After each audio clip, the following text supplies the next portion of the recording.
me, I'm Natalie. I'm content specialist at Larian, and I will be your moderator for this track today. We are ready to start with our first presentation, and our first speaker will be Baudelaire Welch. She is the senior narrative designer at Larian Studios, and today we will be talking about the tragic story of comedy in games. So please welcome Baudelaire. You can start your lecture. Thank you, everyone. I hope you're all ready for an incredibly high-energy talk at this somewhat unholy hour, but thank you for coming first thing today. So, there are very many games which provide comedic moments which propel themselves into memes. There are very few games whose entire agenda is, I'm going to tell you a series of scripted jokes, eccentric lines, contain ridiculous characters, and you are going to laugh like mad. We associate this trend with the lost art of 90s point-and-click adventures, and those who want to make comedic games are often chasing the dragon of trying to make adventure games themselves. Humor is a little bit of a thing of the past, where the limited technical nature of games needed self-awareness to cover some of their flawed tracks. But now mainstream studios will almost never consider humor to be a worthwhile primary genre to pursue in their work. It's seen to be impossible. If you build an entire game off of a parodic principle, that single idea is likely going to wear thin after a few hours. We don't have the rapid-fire pacing of a 20-minute sitcom episode on our side in the gaming world. If you make a funny game with plot, you're going to have to give the characters that you created as one-off caricatures character development when they come back hours and hours down the line. Or, stick to making that entire joke skill tree. But almost every game that has been made with the idea that it's going to tell a funny story ends up doing exactly that. It outlives the single joke that was the first gimmick which brought players to it in the first place, and thus comedy games are often seen as unfortunate risks. So, looking at the sublime within the absurd, this talk is about the rocky history of games which try and present themselves as long-form scripted comedy, and the greater difficulties that creating developed comedy worlds presents in games than in other media. All copyrighted material, respective owners, ownership. Okay, so question for you. Who is this creep? So I'm the court poet of the Holy Roman Empire, or indeed at least an ideally placed candidate for the role at around the year 1066. My combat stats are incredibly poor, but I am a homosexual, so can you actually blame me for that? I'm Baudelaire, or Beau for short. I'm currently a senior narrative designer at Larian Studios, of which I'm the design feature lead for the companion characters. But in another life in the past, I was a game designer working on Crusader Kings. And the specific job that I did when I worked on Crusader Kings was to write the joke events. Day in and day out for, over a year. I chose to occupy that niche. And while I recognize that Crusader Kings III isn't a comedy-specific game, of mainstream industry games, it is one of the ones most known for its satire, and for that to work, you need someone who's going to try and write the jokes. So, what do we think of when we think of comedy in video games? I mean, likely when you ask someone for an example of a comedy game where comedy itself is the primary genre, they're going to point you towards an old-school adventure game. As a result of limited animation resources and also limited resolution, often making items unclear, and resorting in a prime gameplay mechanic of adventure games being pixel hunting, adventure games rely on supplementary commentary from the protagonist. So the protagonist is forced to break the fourth wall constantly and help explain to the player what each item is, and what its functionality in whatever fantasy universe you're in might be. After all, how else besides a pun would we know that in Simon the Sorcerer 2, you have to wear a dog in order to create boots of silence, because that makes it a hush puppy to sneak past a prison guard. And that pun is still something that traumatizes me from my childhood to this day. So equally, these types of adventure games, which require commentary on everything as part of their format, are by necessity of style also, besides the commentary that helps explain things that the players wouldn't already understand, they require commentary on the most mundane items that the player already does understand. So, what else is there to do besides make a game object like dynamite, which is already understood, entertaining, besides write a new line or turn out a joke in order to, spruce up the existing format that the players are experiencing? By the fact that writers are forced to write lines about mundane objects, but without wanting the lines themselves end up being mundane, any one of these objects might end up gaining preternatural powers simply because of a pun, an object description gotten out of hand, such as, the red herring becoming a literal red herring in Monkey Island. So everything is funny. Every item has to have at least an attempt at a funny line written about it. And one punny item description could end up even warping the very fabric of the reality of the world that it's in order to even justify said item description, creating a whole world governed by the laws of funny rather than physics.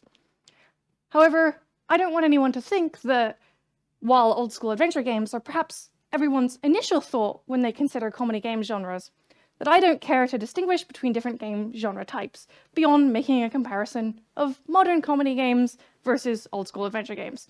So now, I will endeavor to present what I consider to be some of the fundamental comedy game genres that exist today. So, we have the Burlesque, our most requested member of the Comedy Games Club in 2022. He's quite silly, and you're debasing yourself by playing with him. We have the Fourth Wall Breaker. He relies primarily on exploring the player's own relationship with the game's interactivity itself. We have the Satire. He has learned his craft from many other forms of media, and he won't be able to stop trying to bamboozle you with obscure references. We have the Hybrid.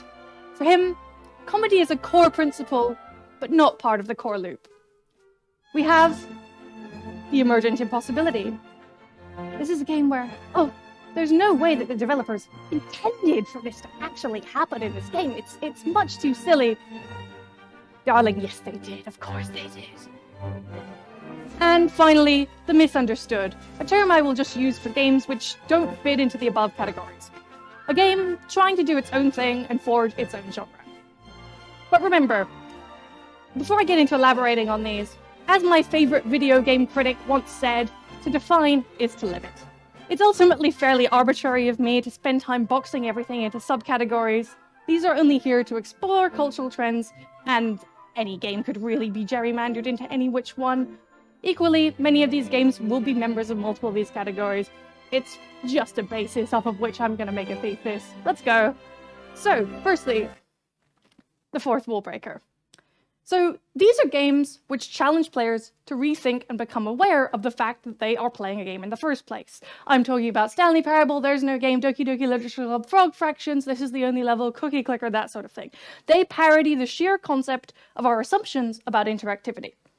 So these are games which often have a narrator or textual interface which directly baits the player into engaging or experimenting with the game itself in a certain way.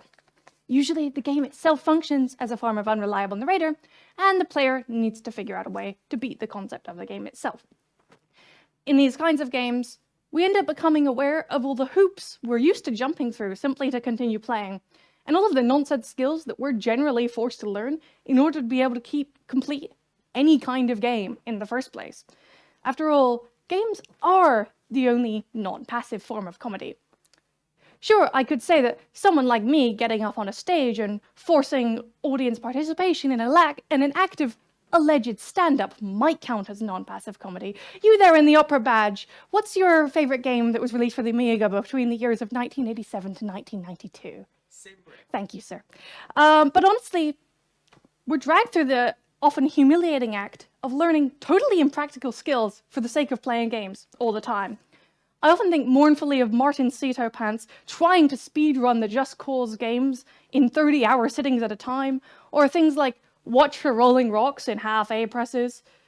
Games from the Emergent Impossibility genre make you aware of the futile tasks that you are so magnificently already able to accomplish as a gamer, and they really dig in on the self-deprecator in us all.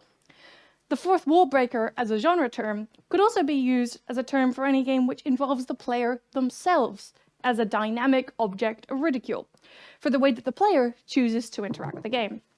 My personal favorite from this genre is Achievement Unlocked, a game which shows an entire world built only for the sake of unlocking in-game achievements, and an elephant which will die thousands of times for the sake of trying to accomplish those 400 badges.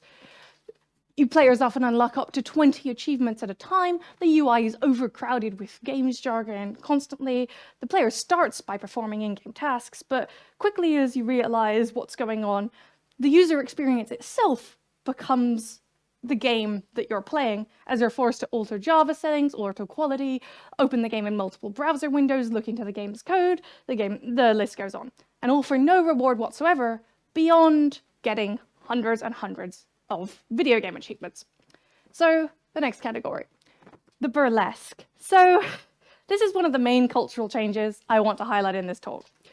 Games have invented slapstick comedy now, and it's so widespread because these games have no language barrier. And let's face it, are filled with lowest common denominator humor that anyone can understand. Burlesque games are things like Goat Simulator, Happy Wheels, I Am Bread, Gmod, Tabs, Octodad, Surgeon Simulator, you name it. Mostly games that involve physical comedy using physics. Now that we can simulate 3D physics, we can simulate very preposterous activities and experiment with things that would be impossible to happen in real life, but still use realistic world objects, such as, indeed, my favorite Werner Herzog film.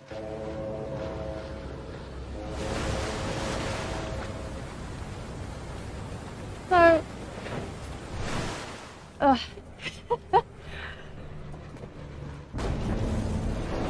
I do hate this clip though, because the only thing that actually makes it funny is how unsuitable the ship is to the setting. It's an act of randomness rather than an act of construction. It's an exercise in finding the most incompatible objects possible and throwing them together. Squirrel with a gun. The moment that I watch a clip like this, I feel like it fades out of my memory.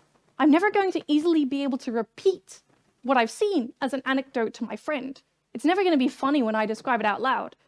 I'll share it on social media, but I'll probably quickly forget about it afterwards because I can't spread it by word of mouth with anyone else.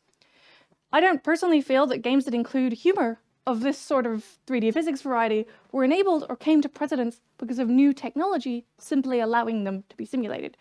No, I actually think I don't also think that they were inspired by comedy games that came before them.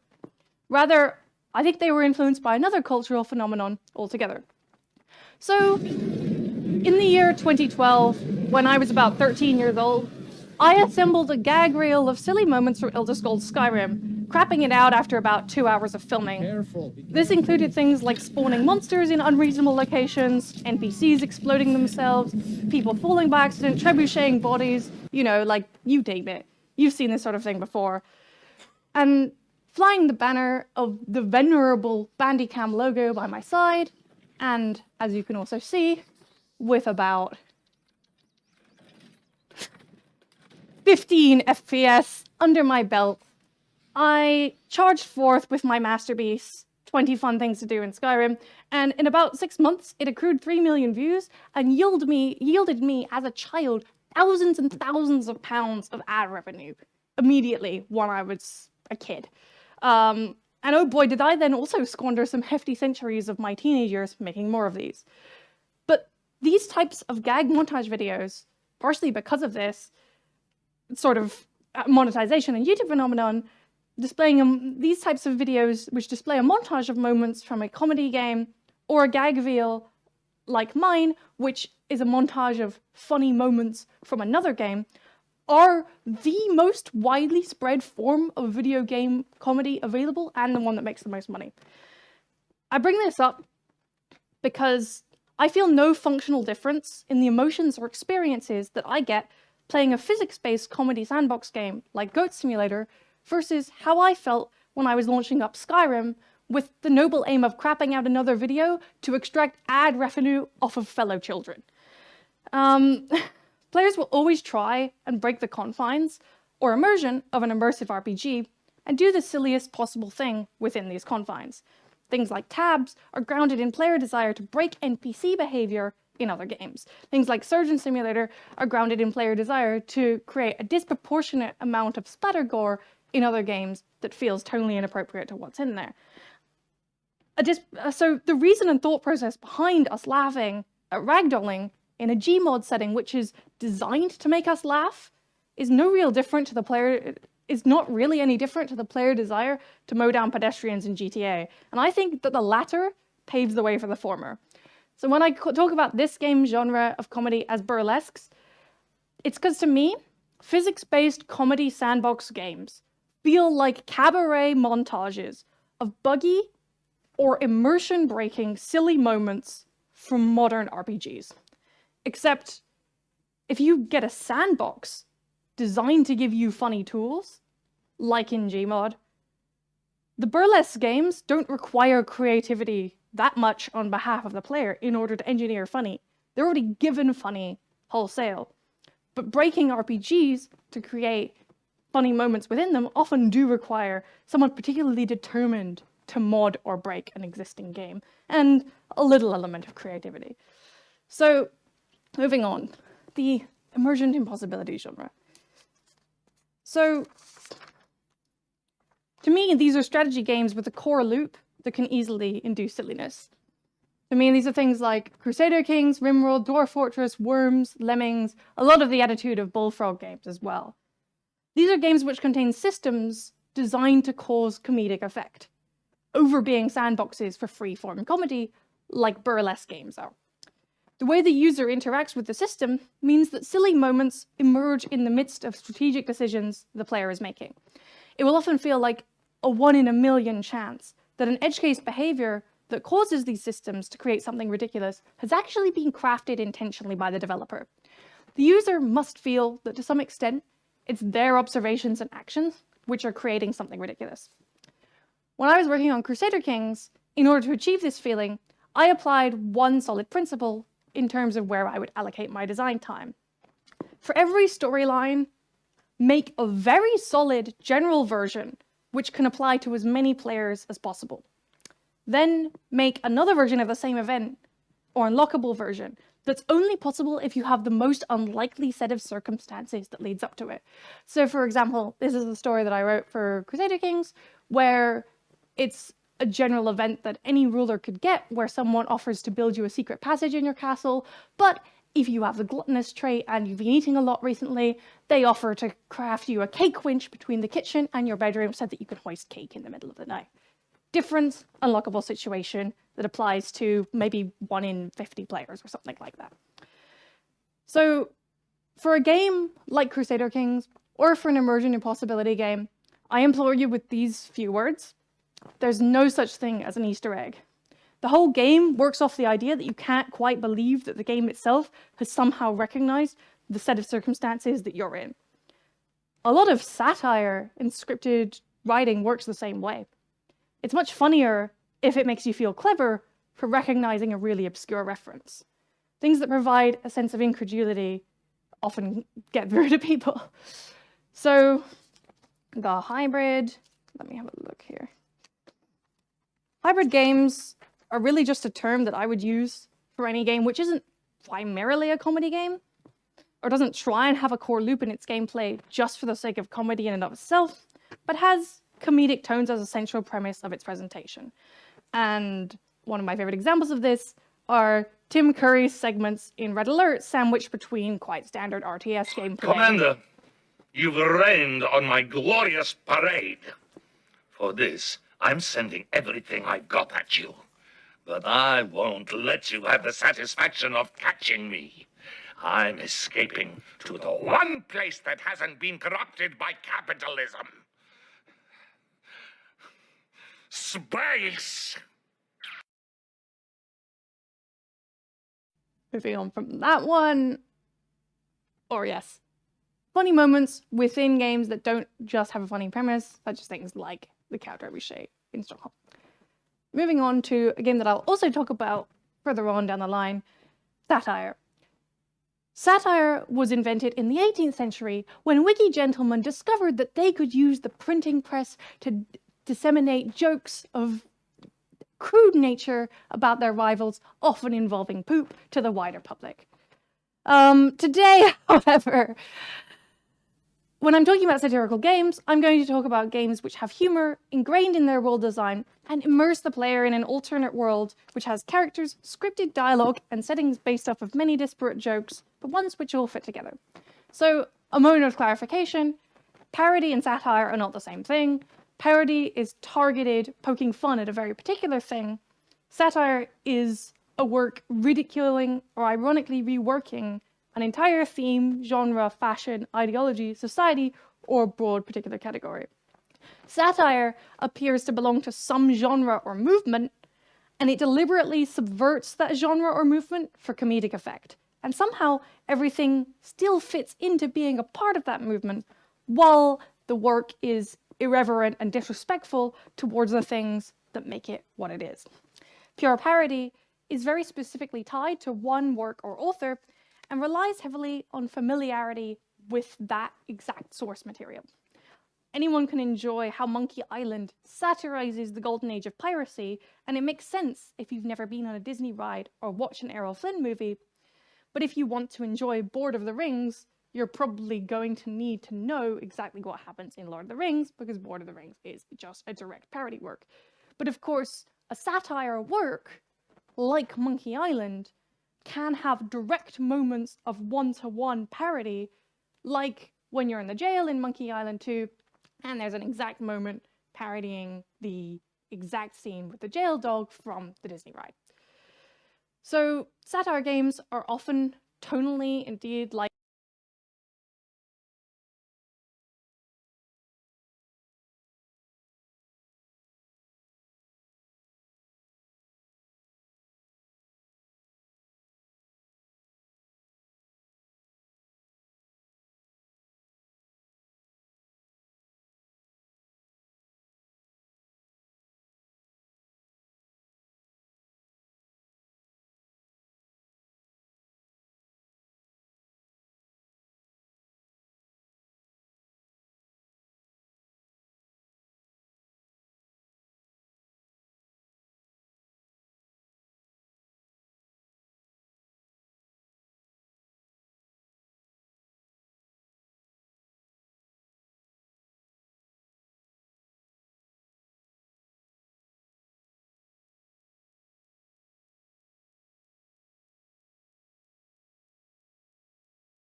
So it is essentially what we consider the golden age of comedy games.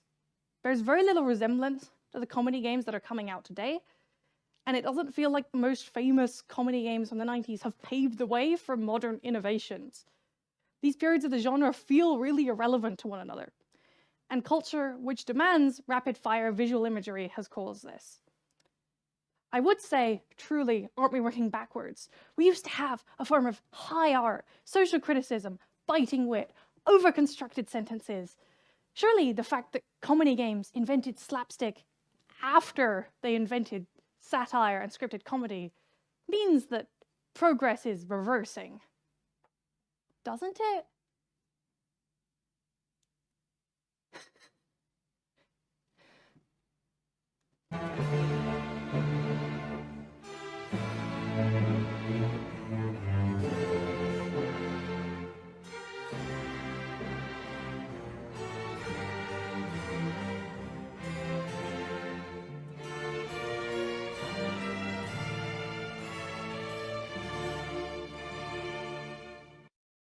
So, thus far, I've talked about scripted comedy satire through rather rose-tinted glasses.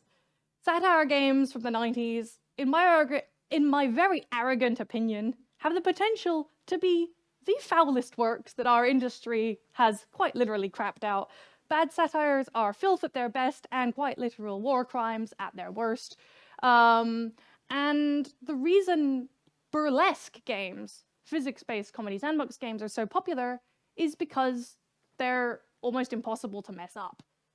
As long as you can provide a short period of entertainment, guaranteed by the universal appeal of physical comedy, and you don't have a long plot to get through, the player, when they buy a physics-based comedy sandbox game, can go through a few modular levels, maybe think, this is a bit too stupid for me to keep going, but, you know, I had a good time for an hour or so. And that's usually the worst criticism that these kinds of games can get. Their initial gags and jokes wear thin, but they hit hard enough to get someone to buy the game in the first place. They rarely have an ongoing narrative that demands completion in order to mark them as a failure if it was left uncompleted. It doesn't matter if people stop playing these kinds of games. But if you have a narrative-heavy scripted comedy game, if the majority of people playing it aren't compelled to continue based off of your plot, you aren't a good enough writer. Or, of course, you are a misunderstood genius, like Crusader, writer of Conquer's Bad Fur Day was. Besides the fact that satire games are often dragged down with crude humor, bigotry, and anything else which would make a TV sitcom unwatchable 20 years later, I think there are some reasons at their core that I'm going to go over why satire and scripted comedy depicted in interactive games, why it's so much harder to get right than in other genres. So, problems with satire in games. There's a reason why we have so many fewer scripted comedy games in comparison to film, TV, and other media formats. This is partially because the scope of any game, which has substantial investment behind it, has to be enormous in order to justify the price tag. No one's going to pay very much for a game that's only a couple hours long. The problem is, if you design a world with something silly in it, will that silly thing still end up being funny 20 hours later? Because in the gaming world, it has to be. Sitcom episodes have short pacing for a reason. If you don't like one joke, you'll get another one half a second later. But that's unsustainable for the period of time that a narrative game is going to end up taking. Not only do initially funny things end up wearing thin, but worst of all, having to use gameplay systems designed for the sake of comedy first, user experience last, quickly becomes a nightmare if those systems cannot continue to sustain the quality of comedy that justifies a frustrating user experience in the first place. And one of the most sinful examples of this is the item transportation system in Douglas Adams' Starship Titanic. What you got? If I can't suck it or blow it, don't show it. Don't be disgusting.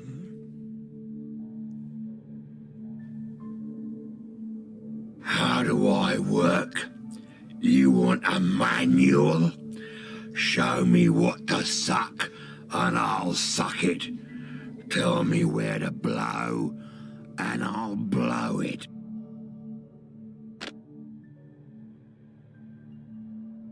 Okay, here we go.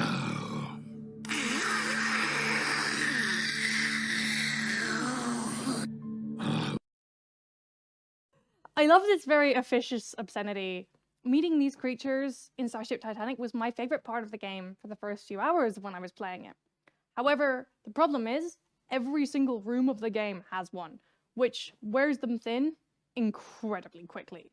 Part of the core gameplay of Starship Titanic is that there are dozens of identical rooms, such that you can only identify them by a complex pictorial code representing that room.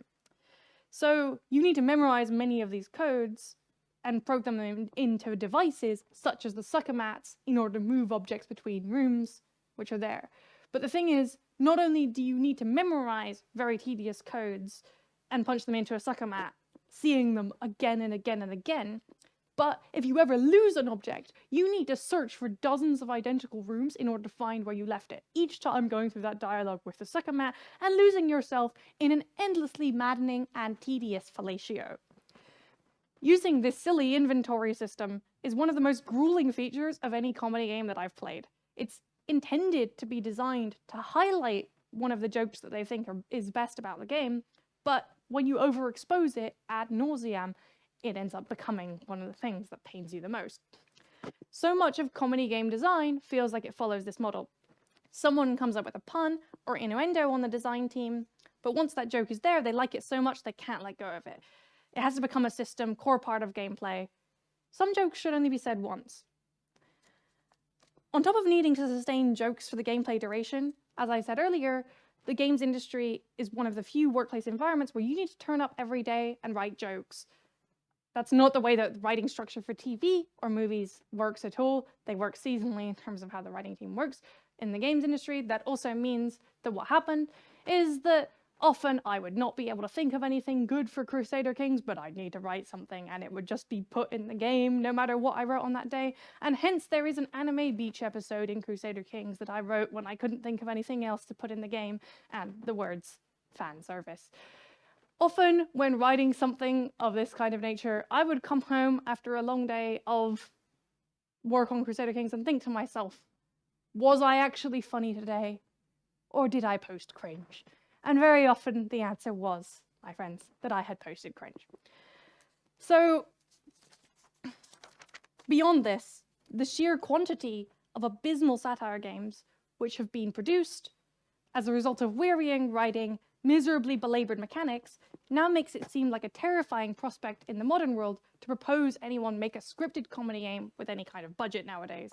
Too many studios have gone bankrupt, met with commercial failure, things haven't aged well, failed to find an international market because not all humor translates, or the balance of humor just doesn't sit right.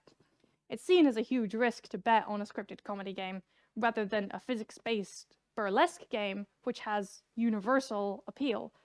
But if we learn from the mistakes of the past and plan to construct scripted comedy by learning from the issues with satire games and the issues with long-form satire as a whole, wouldn't you put a pound on it? So quickly, problems with satire generally amplified in games. The problems that I've mentioned of comedy-focused game mechanics becoming quickly tedious is a problem which could be paralleled in any form of long-form scripted comedy satire that doesn't reconsider what effect having a much longer pacing needs to have on comedic delivery. Take, for example, Scaronides, which I'm sure you've all read, from 1664, where Charles Cotton attempted to translate all of the Aeneid line by line with one rule. Every line must contain a poop joke or similar vulgarity. We ask ourselves, why, Charles? Why did you think we wanted to read 60,000 words of classical poop jokes when you could have just translated a little bit of it or a most iconic section, put it out in a pamphlet, and it probably would have done much better? And Charles gave up translating all of the Aeneid with this regulation after only a couple books. Long-form satire or comedy that has an expected runtime of many consecutive hours is much more frequently attempted in literature than in any other form of media. If we look at some of the successes and problems which occurred in long-form satirical literature, I think it'll be easier not to run into problems when we're developing comedy games. Problem 1, character development in long-form satire is often very poor. Characters designed as caricatures serve the purpose of regularly delivering a series of jokes and start off strong, but nothing about them is serious enough for players to become emotionally invested in the characters. They're often required to transform or have their storylines resolve just to serve a joke, but not because they had a pre-planned arc that exists. But this prevents a fandom from easily developing around the world and from players from seriously caring about it. Favorite characters are always the easiest source of emotional engagement for any player. You don't want someone to just like a caricature, you want your game to have characters that players can feel parasocially invested in. When was the last time you saw a touching romance scene in a comedy game? Authors like Terry Pratchett can do character development, but when you have many short novels where you frequently revisit previously depicted parts of your world, you're forced to think, when you're going back to something several books later, what happened to this character between these books where they weren't shown? And you've had years between writing books to think about it. Much satire revolves around a type of restorative stasis. A sitcom will always go back to the status quo at the end of an episode. A caricature will always be able to fall back on a core series of jokes. If you take those fundamentals away from them, or you let them evolve as a person beyond being a caricature, it's going to make the core loop of their joke delivery harder, but it'll also make players care about them more. Undertale satirizes Earthbound and other Nintendo games. But one of the reasons why Undertale is so memorable as a scripted comedy game is that the vast number of its cast of diverse characters contain bittersweet storylines amidst their jokes. The core loop of Undertale as a game is about forcing character development onto every single character who's present. The game requires every single character to end up calming their anger. They all get to a point where they're willing to attack the player, and you have to force them to rethink their perspective. The whole core loop of the game is about ensuring that every single character goes through an arc of character development, and that act is the work of gameplay that makes the game feel very touching, bittersweet, and have some diversity to it, and players are basically forced to care about every single character that exists in this game, even though they're silly and even though they're like caricatures to start with. Plot development and character design aren't usually seen as the primary or even secondary attractions of playing satirical games. But these games are long-form narrative games, which should by all rights have the opportunity to have well-structured characters and plot. As a joke can have a setup that starts in the first act and pays off in Act 3, why can't a character's progression be planned in the same way? So, part 2, problem 2 with long-form satire. Plot development often takes a back seat for the same reason as character development. More so than with character development, authors like Douglas Adams or Terry Pratchett, for example, can only rarely construct a plot grounded in comedic principle to save their lives. Much more frequently, everything in a story just lives and exists to only serve a joke, and long-form satires end up following a carnivalesque model. A carnivalesque story is a story about moving from one spectacle to another for the purpose of observing the spectacle, but not for any real sense of progression or reflection on behalf of the character observing spectacles. This type of story originates in some of the most influential long-form satires. Think of Gulliver's Travels, Candide, Rasselas. The main character, our Guybrush or Gulliver, observes many different worlds or caricatures in an episodic function and provides commentary on the things he sees while chaotic things happen to him in turn. The satirical civilizations which provide the carnivalesque spectacle are inventive and memorable, but there's very little stringing the story together or giving the reader the feeling that the story isn't being made up on the spot as the author goes along.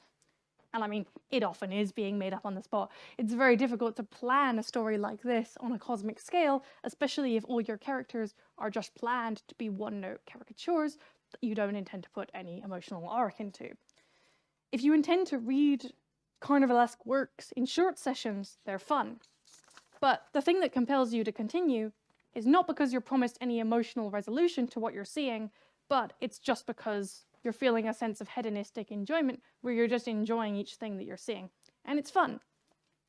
But it can be exhausting to keep reading because there's nothing hooking one scene into the next.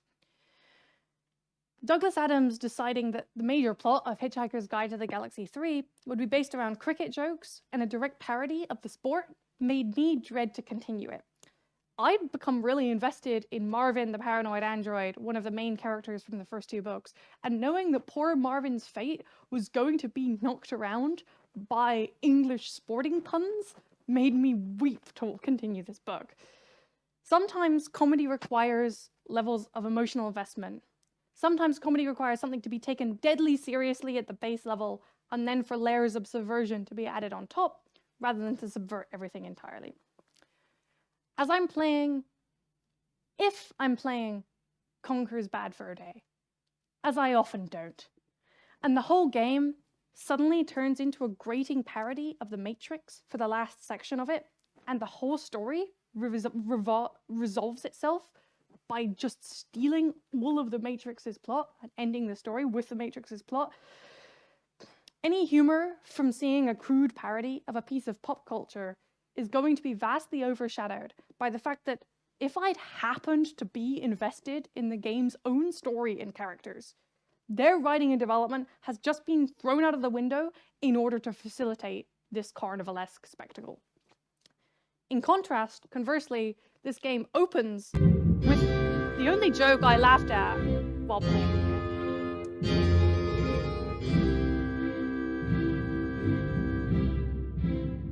Girls in the style of Clockwork Orange. There I am. Conquer the king. King of all the land. Who'd have thought that? But how did I come to this, I hear you say? And who are those strange fellows that surround my throne? I hear you also say. Well, it's a long story. Come closer, and I'll tell you. Clockwork Orange, camera angles and poses, Conker gives a voiceover describing himself and his journey to become king. This scene doesn't use any of A Clockwork Orange's plots or phrases, unlike the Matrix section of the game, and this scene helps to set up the game's own story. I laugh at this scene because it's bewildering that a Nintendo game would open with A Clockwork Orange, and because of the idea of a cartoon squirrel containing that emblem of pure hedonistic cruelty feels paradoxically fitting and ironic as a contrast. Also, part of the reason that this is funny is because the mere use of poses and camera angles grants the scene enough plausible deniability that it can pass the Nintendo censors and ratings board. The monologue, despite being in the style of A Clockwork Orange's intro, is about Conker himself and his own self-aggrandizement. This scene uses satire to facilitate the main character's development, whereas the Matrix scene derails any plot or character development for the sake of a spectacle of crude humor. Satire authors rarely care about derailing their work. It often seems like a very obvious way of delivering a ludicrous new concept or setting, but derailing a work blocks meaningful plot progression and character development, and it's what leads to these works becoming a bit of a monotonous slog. If they're always constantly changing for no reason and become only a carnivalesque spectacle you can't really wholeheartedly become emotionally engaged with, you just only keep playing because of hedonistic enjoyment, and it can become pretty exhausting. So, final section of my talk, a couple of ways that I wanted to achieve the effect of satire when I worked on Crusader Kings III. It's much funnier to tell everything with a really straight face when you're writing on Crusader Kings III. Medieval satire is drawn out by presenting issues that were real threats but seem ridiculous today. It seems silly to have the Erfurt latrine disaster causing a floor to collapse and for dozens of nobles to drown in a cesspool of poop, But that sort of thing, if it happens, was going to destabilize dozens of towns in the past. Like, you should take it seriously. An event that I really enjoyed writing is based off of this principle. Crusader Kings III humor is also about finding and researching something that actually happened, but it sounds so stupid that people can hardly believe it. You find that thing, you barely adapt it, and then it comes up in an unexpected circumstance. For example, in the 14th century ballad, Richard Coeur de Lion, which is a historical chronicle about Richard the Lionheart, when Richard the Lionheart is a child, he commands all of his noblemen to attend a tournament in which he will fight them, on penalty of death. No one wants to attend, they don't want to fight a little child, but they have to, because he's threatened them with execution if they don't. This tournament is misery for everyone involved.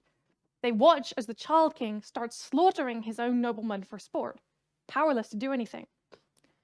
So this inspired me to make an event in Crusader Kings where you can facilitate your young child to do exactly that in a tournament. If you allow your young child to fight and suggest that nobles take it easy on them without harming them, the child will end up murdering your nobles in droves because you gave him some easy pickings. This event sounds as if it's a medieval satire that I've pulled out of my ass, but it's really just a take on an actual passage from a historical chronicle. Also, of course, terrible things can happen to the child, as terrible things are wont to happen to children in Crusader Kings. The hardest part about writing a satire based off of something, a long-form satire that you go in day in and out to write is, as I said earlier, you always have to keep finding a new joke. And if you're writing a satire based off of something that the players already know about, you need to research if you're going for new material. The very definition of satire is that it subverts something the audience already has knowledge about, so you need to know that subject matter inside out. If you're writing an RPG in a fantasy universe that parodies the golden age of piracy, you're going to have the easiest time of writing that satire if you keep reading pirate adventures and watching swashbuckler films. The reason satirists like Tom Stoppard are so renowned is because they know their source material inside out. And for example, there's the play Travesties. This play is about a month in real time in Zurich, where Tristan Tzara, James Joyce, and Lenin were all in the same city at the same time. But if you've read a lot of these three authors and you research this historical event, that work is basically going to write itself. You have three amazing, already recognizable, eccentric characters who can easily play off one another as long as you just get their tone and characterization right, which you can do from reading a lot of their work. But it took you researching the fact that you found this exact oddity that existed in the real world, and then you were the one who said, oh wow, I should be the person to write about that. That sounds ridiculous. If I was ever stuck when I was writing a joke in Crusader Kings III, I would dredge out my memory and list out major events from the 11th century that I'd read about, going down the line of ones that I'd made fun of, eventually stumbling across one that I hadn't, that fit the bill. I had the luxury of having studied literature about the medieval period at university quite a lot, and running a medieval Crusades themed meme page for quite some while, so often, honestly, what I would do would be dredging through my old OC folder and looking for one type of art to convert into my new art that was relevant to my job.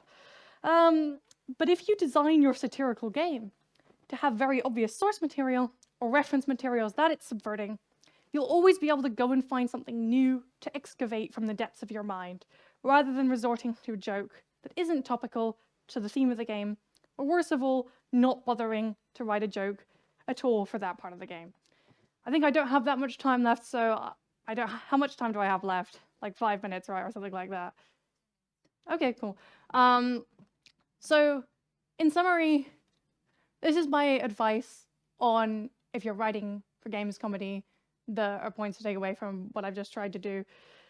If you have a source or reference work, such as you're writing a satire, you'll never run out of reliable material to make fun of if you keep going back to that source material. Take everything deadly seriously at a base level, then work in layers of subversion. Jokes and parodies should facilitate your plot, not derail it. Janky joke mechanical systems need to justify themselves with consistent new joke delivery that ends up progressing, reacting, and evolving along with the player's gameplay progression. don't just do things because they sound like a fun idea. Is something that's funny now really going to be funny once you've repeated it for 10 hours? Satire is just another type of fantasy. Your characters don't have to be one note. Just because all of their traits are silly or make them objects of ridicule doesn't mean that they can't then be multifaceted and changeable. I'm gonna skim over these. Some comedy games that I really like. Tux and Fanny, which is a Russian nihilist take on King's Quest, which is multi-genre and allows you to film experimental cinema and claymation, and you can play as the flea on your cat's own back.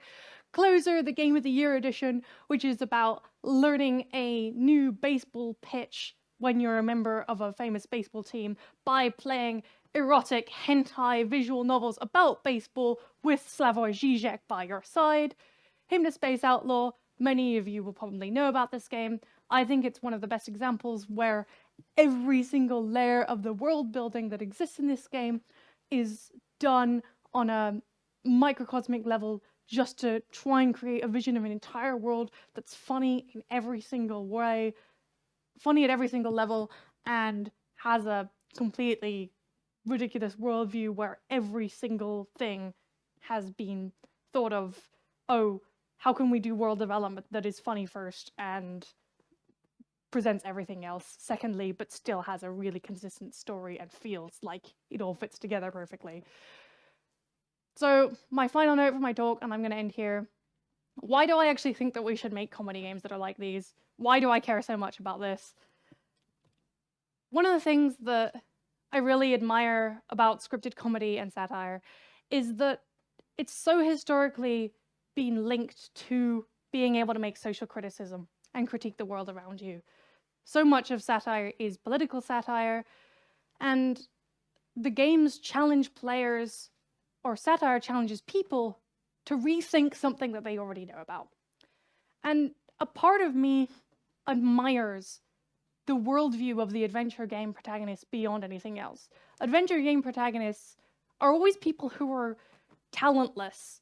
They can't fight, they have to wander around their world and observe things. Their only real skill is that they're able to look at every object, make fun of it a little bit, not take it too seriously, but then think critically about it once they've observed it in the first place. And really, of any type of game hero that I'd want to be, I want to be that person who can be resourceful enough to re-examine, rethink, make fun of the world around me, and then still get by, no matter about the fact that I don't have any basic overpowered skills. And I really feel like all of us could really do with having a look at button in our hearts that allow us to rethink the world around us. And yeah, I think that it's something that is more aspirational to me as a type of video game hero to present to the world than almost any other kind. So that is the end of my talk. Whether you guys have any questions or there's time for it, that's what we can do. I'm not sure about that, but thank you for listening. Yeah, thanks a lot. That was really an awesome start of the day. So I have a question myself. Sometimes, like, when you think something is funny, not everyone else thinks that it's as funny as you think it is. So how do you make sure your comedy or satire will work in the game? How do you, I don't know, test it or check it? That's part of the reason why I think that you don't need to win everyone, but that's why I care about making satire writing feel like it's also part of a consistent built-up world. You want players to feel like you've delivered a really strong emotional or story beat no matter what you do. If they laugh, it's a bonus, but I'd rather make a smaller fraction of people laugh because they've gotten something that's based off of something really obscure, or they've gotten something that's really connected to their own personal style of humor, but everyone who doesn't necessarily like it, who doesn't get it, will still feel like the story beat that they've had delivered to them has a degree of emotional resonance behind it that they are compelled by the rest of the narrative. And that's why I really want to think about how can we construct comedy games that have a really great story, there will always be a really great story in it, no matter what, and no matter from what angle you're coming at it. If you only laugh at 25% of jokes in the game, fill the game with enough jokes so that people are still having a good time, but make sure that all the time when you're delivering those scenes, that they have a really great amount of character development and plot build up behind them, no matter what. I know I'm not always that funny. Well, that happens to the best of us. Thanks a lot. Anybody's got questions? Yeah. Actually, it's very similar question. It's, for example, I make environments, so if something's broken, I can easily check that it works. How do you make sure that whatever you write is funny? How do you measure that? You know, it's not like you have QA that's gonna go like, oh, that works, oh, that doesn't work, right? Because it's very subjective. So how do you, I don't know, it's not like you have to measure it, but how do you make sure that it's fresh and it feels good? Do you ask people around the studio, like, how do you do that? How do you make sure that it's relevant and funny? I think it really depends, because when I was working on Crusader Kings, basically everything that you write on Crusader Kings gets immediately implemented, because you can script and put together everything yourself as a designer. But a thing that I would definitely do is just send it out to people and see whether they like it and see how much of a resonance it does end up having with them. But sometimes I think that you should own your ability to tell a bad joke. If you're sitting by yourself and it's pleasing you as a writer and it's pleasing you as a developer and you think it's funny, there's a chance that someone else is going to end up caring about it. But I would rather try. I would rather just keep trying, because you can never actually get anything that lands if you don't take every opportunity that's given to you, essentially. And I personally would rather put in everything that ends up pleasing me and have a bunch of people cringe and wince, but owning the fact that you know that people are going to cringe about it and not being scared to admit that. So the answer is that I honestly, if people groan at a joke, in some ways, you know, you're still getting a reaction out of them. You're not making them feel nothing. Anybody else? Okay, I guess we're actually run out of time. Yeah, so, sure. Yeah, thanks a lot. Great talk. Thank you so And, much, yeah. everyone. I hope you have a good rest of the conference. Thank you for coming. I hope you enjoyed it.